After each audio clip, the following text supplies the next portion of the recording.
બાળકોમાં હિંસક વૃત્તિ કેટલા હદે પ્રસરી રહી છે તેનો એક બીજો કિસ્સો સામે આવ્યો છે। પાટણની એક શાળામાં ધોરણ 8માં ભણતી વિદ્યાર્થિનીને તેના જ ક્લાસમેટ દ્વારા બ્લેડ અને લાઇટર દ્વારા ગંભીર ઈજા પહોંચાડવામાં આવી છે। ત્યારબાદ વિદ્યાર્થિનીએ પોતાના ઘરે જઈને દવા પીને આત્મહત્યા કરવાનો પ્રયાસ કર્યો હતો।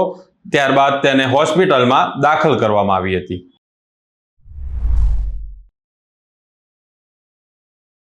નમસ્કાર, આપ જોઈ રહ્યા છો સ્વમાન। હું છું આપની સાથે સાગર પટેલ। બાળકોમાં વૈમનસ્યના કિસ્સા હવે દેશ અને રાજ્યમાં વધી રહ્યા છે।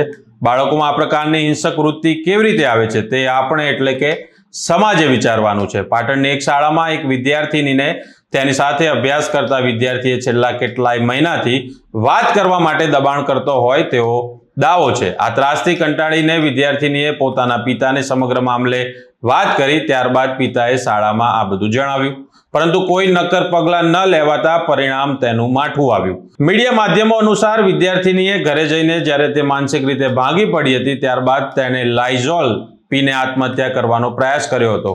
પરિવારે તેને તાત્કાલિક પાટણની ખાનગી હોસ્પિટલમાં દાખલ કરી હતી।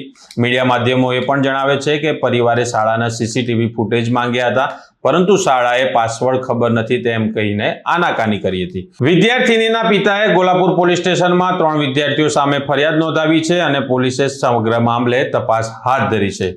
આ જ પ્રકારના અલગ અલગ અહેવાલો માટે જોતા રહો સ્વમાન। નમસ્કાર।